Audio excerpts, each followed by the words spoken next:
वंदे मातरम के साथ ही हमारा प्रयास होना चाहिए कि स्थानीय उन महापुरुषों के बारे में जिन्हें राजनीतिक कारणों से भुला दिया गया। वोट बैंक पर असर न पड़े इसलिए महाराज सुहेलदेव का स्मरण नहीं करना है। लोगों के वोट बैंक पर असर न पड़े इसके लिए महाराज बिजली पासी का स्मरण नहीं करते थे। महारानी लक्ष्मीबाई के बारे में लोग नहीं बोलेंगे। क्या मतलब है इसका? हमें इन नायकों को, इन वीरांगनाओं को सम्मान देना होगा। इन पर स्थानीय स्तर पर, स्कूलों में, विद्यालयों में पहले से ही तय होना चाहिए कि वे सप्ताह में एक दिन आधे समय के बाद सांस्कृतिक कार्यक्रमों का तय होना चाहिए। उस कार्यक्रमों के माध्यम से सब मंचन होने चाहिए, लोक कला को आगे बढ़ाने का कार्यक्रम होना चाहिए। लेकिन महाराज सुहेलदेव के नाम पर कोई नाट्य श्रृंखला नहीं, कोई भी नाटक नहीं, कोई भी संगीत नहीं। लोक गीतों में स्थानीय स्तर पर थोड़ा बहुत अवधी और भोजपुरी में सुनने को मिलते हैं, लेकिन बाकी नहीं होता है। हमें बनाना चाहिए उन पर भी। अवंतीबाई पर, वीरांगना अवंतीबाई पर, वीरांगना उदा देवी पर, वीरांगना झलकारी बाई पर, महाराज बिजली पासी पर कौन बनाएगा? और हमारी नाट्य अकादमियों का दायित्व बनता है कि हम इस पे लघु नाटक बनाएं, आधा घंटे का, 1 घंटे का, 2 घंटे का मंचन करें, बच्चों के सामने बताएं, तो हीरो के रूप में तब प्रस्तुत करेगा अपने नायकों को, तब नायक के रूप में उन्हें लोग मानेंगे। और उन खलनायकों को जिन्होंने देश पर प्रहार किया था, भारत की संस्कृति को रौंदने का काम किया था, उन लोगों को कभी भी सम्मान नहीं मिलना चाहिए, कभी नहीं मिलना चाहिए। उनको उसी रूप में हमें प्रस्तुत करना चाहिए जिस रूप में आनंद मठ ने उसे प्रस्तुत करने का एक साहसिक कदम उठाया है। मैं कल 1921 की जनगणना के आंकड़ों को देख रहा था। ये आंकड़े रोंगटे खड़े करने वाले थे। यानी वह दशक ऐसा था जब भारत की आबादी बढ़ने की बजाय घटी।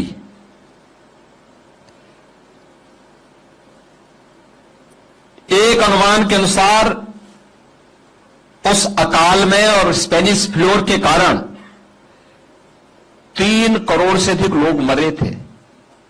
याद करिए, 30 करोड़ की आबादी भारत की थी और 30 करोड़ में से 30 करोड़ से भी कम की आबादी थी, उनमें से 3 करोड़ यानी 10% से ज्यादा लोग उस अकाल की चपेट में आ गए थे।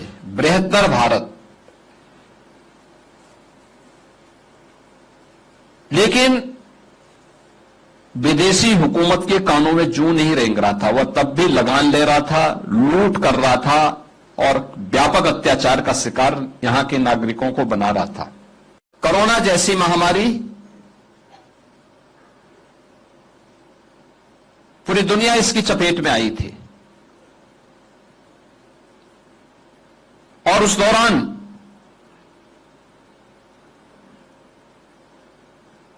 दुनिया के देशों में, भारत में भी लॉकडाउन लगा, किसी प्रकार से अपने लोगों को बचाया जाए, क्योंकि बीमारी में संक्रमण था। और उससे बचाव करने के लिए अनेक प्रयास प्रारंभ हुए।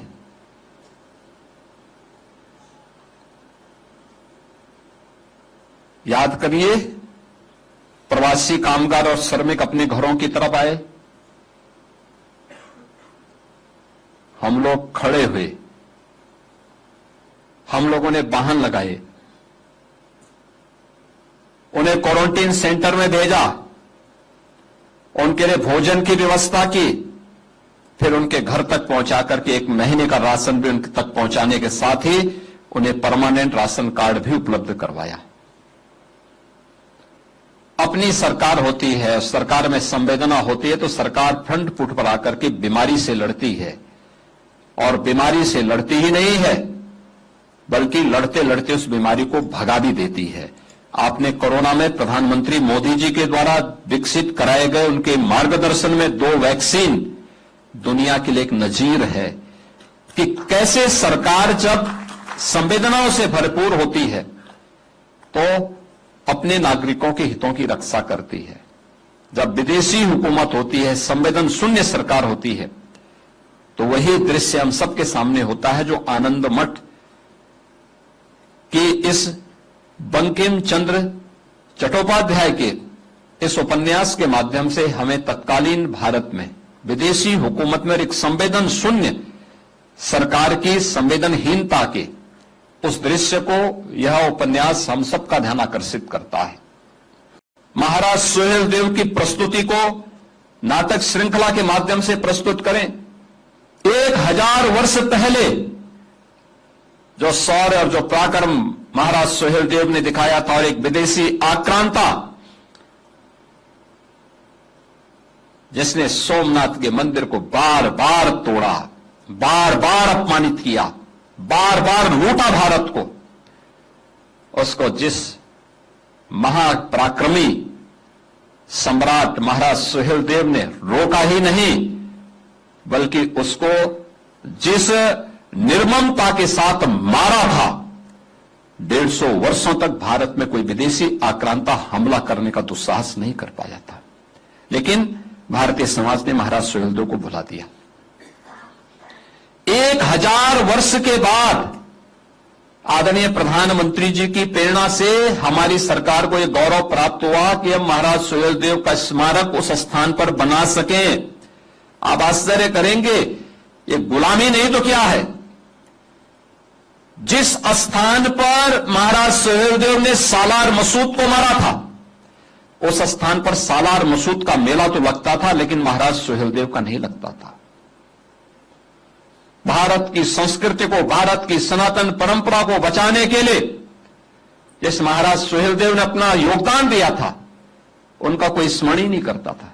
मुझे याद है, मैं सांसद था गोरखपुर का, मैं एक बार वहां आया था कार्यक्रम में, और वह कार्यक्रम हम लोगों ने महाराज सुहेलदेव के विजयोत्सव पर ही वहां पर बहराइच के पास करवाया था। मुझे प्रशासन ने रोकने का प्रयास किया था, तब भी मैं गया था कार्यक्रम में। उतनी भीड़, अपेक्षित भीड़ नहीं थी, क्योंकि लोगों को पता ही नहीं था। लेकिन इसके विपरीत मैं देख रहा था, सालार मसूद के मेले में बड़ी संख्या में लोग जा रहे हैं। भाई क्यों जा रहे हैं? जो तुम्हें रौंदने के लिए आया था, तुम्हें इस नष्ट करने के लिए आया था, उसको सम्मानित करने के लिए वहां जा रहे हो। और आज मुझे अच्छा लगता है जब महाराज सुहेलदेव का भव्य स्मारक बहराइच के उस स्थान पर बना है, भीड़ अब ठीक उल्टा महाराज सुहेलदेव के स्मारक में जाती है, सालार मसूद की उसमें